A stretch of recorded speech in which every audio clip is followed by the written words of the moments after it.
Mayowasworld. So my name is Mayowa, and today I am doing another Colorism and series. For those who are new to my platform, I am doing a series called Colorism and, which is where I talk about different topics through the lens of colorism. This will be the second video that I've done, but before I get into this video, I have to first and foremost thank my sponsors. Okay, I don't have sponsors, but you guys are sponsoring my videos. Thank you for all the people who paid me for my labor, paid me for my services. Like, I deeply appreciate it. I don't really know how to thank y'all, so what I'm gonna do is I'm gonna make a twerk video for you guys with everyone who cash at me, Venmo me, PayPal me, and join Patreon, because that's what's up. Hold up, not the banging, the banging.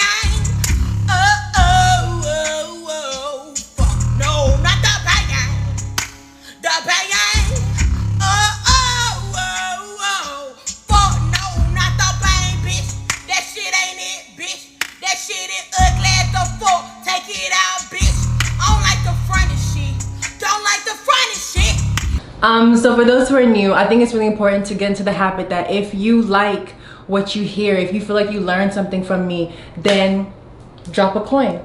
Open your purse and drop a coin. You can cash at me, you can Venmo me, you can PayPal me, you can join my Patreon, you can do whatever you like, but I feel like we should normalize having people do labor of their lives and paying them for that labor, because, you know what I'm saying, I'm doing this video out of the goodness of my heart and because I feel like it's really important to talk about these topics. Bitch, I can't breathe, like, girl. Okay.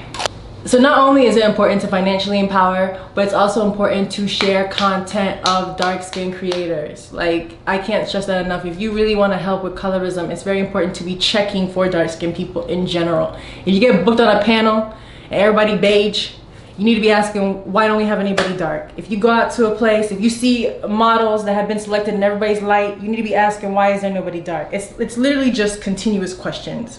So normalize pushing people to hire, look for, check for dark-skinned people, and not just dark-skinned people who are able-bodied like me. It's very important for also to check for dark-skinned people who have disabilities, dark-skinned trans women, dark-skinned fat women, fat people, just generally just checking for people who are dark-skinned in many arenas. So yes, now to get to what I want to talk about. The first thing I do is I usually identify what colorism is. Colorism is the discrimination of darker skinned people.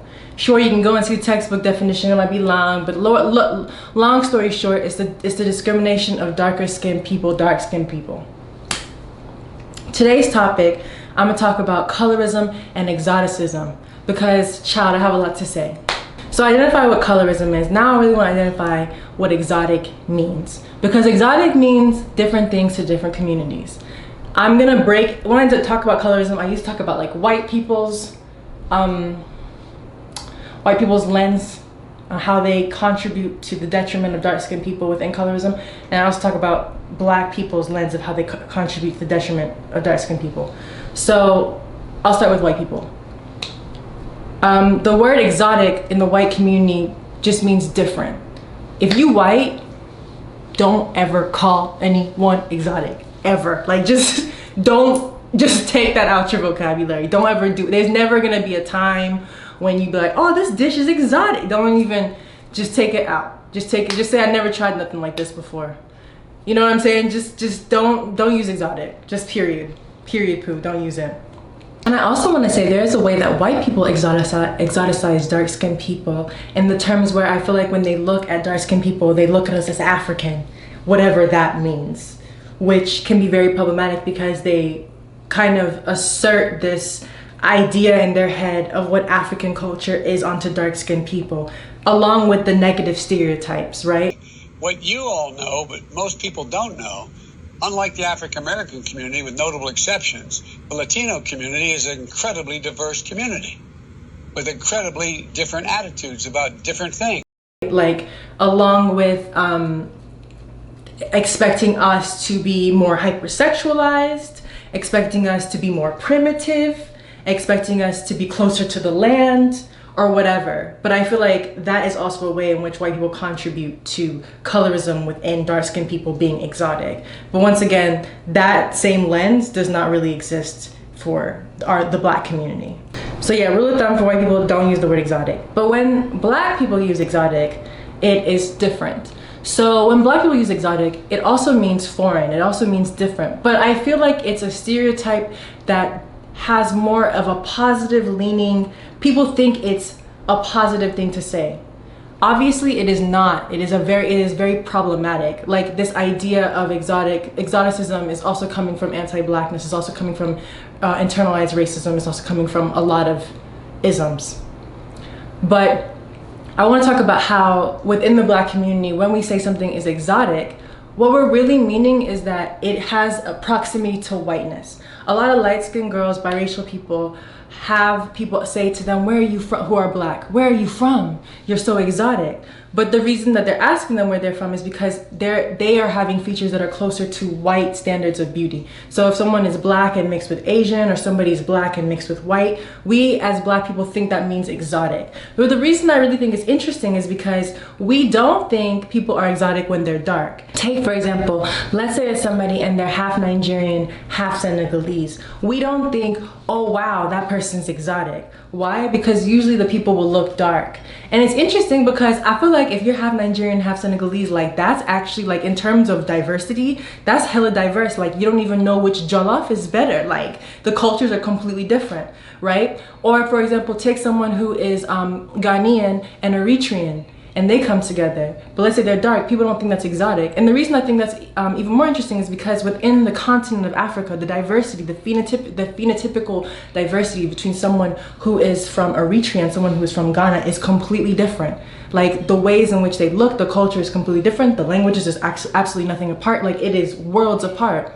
But when people are dark, we somehow just don't ever think that they are diverse. And I take somebody like myself, right? Like, I have Nigerian parents. I was born in London, raised in Atlanta. I've been living in Germany and Europe for the past like 5 years, 6 years, different parts of Europe. And I'm here back in Atlanta. But like, I'm not someone who looks exotic, because ultimately exotic through the eyes of the black community is people who have proximity to whiteness. And I know for people who are light-skinned or biracial and people are always asking you where you're from, I know that's very exhausting, because ultimately it's someone denying or making it feel like there's something about you that's very different about blackness, and kind of almost like separating you in a way that often is kind of shitting on blackness. But I want to say that that is not a stereotype that is detrimental to your being. You're not systematically oppressed because people think you're exotic.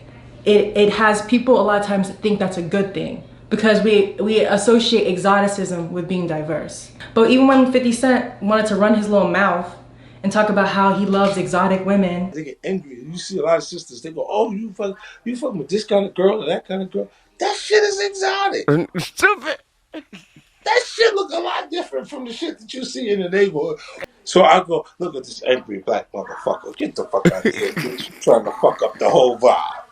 he ain't talking about a girl who's Nigerian and Namibian. He ain't talking about a girl who looks like me. He's talking about girls who look like they have proximity to whiteness. He's talking about light-skinned girls, he's talking about biracial girls. And that, my friend, is colorist. Another thing that I find really interesting is even this like rhetoric that I feel like I've heard a lot of people say, particularly white people, about what the future people are gonna look like. There were these studies that was done and it was like, in the future, like everyone's gonna be biracial and they should look like this. And it was some image of some light-skinned girl with some green eyes, or some biracial girl with some green or blue eyes. And I think that's really interesting. Like, we think in this like future way, like the future of people are gonna be like biracial, but like, because we believe that cultures will mix and come together. But we're never thinking like someone who is, like I said, someone who is from Cameroon is gonna be with somebody who's from Namibia. That's not what we think the future people are gonna look like, because they're gonna be dark like me. Like, we think that to be a future person, to be someone who is diverse, to be someone who is worldly and mixed with a lot of things, you have to have these green eyes, you have to have this light skin. A lot of people live in Africa, so if we're talking about how things are gonna move in the future, it's gonna probably be a lot of mixing within different African tribes that have completely different cultures. And like, even to get into colonialism, like you take Nigerian culture, like I'm Yoruba and I know people who are like half Yoruba, half Igbo. Like our alphabets aren't even the same. The difference between being in the same country and what that means is like completely just on the other side of the spectrum. And I also feel like when it comes to white people, like white people will say things like, oh yeah, I'm half American, half French. And people are like, oh, that's like different, that's diverse. Like, but why is it that that's diverse when it's two white people? But then when a black person is like half Senegalese or half Ghanaian, half Nigerian, like that's not diverse, even though we know which jollof rice is better.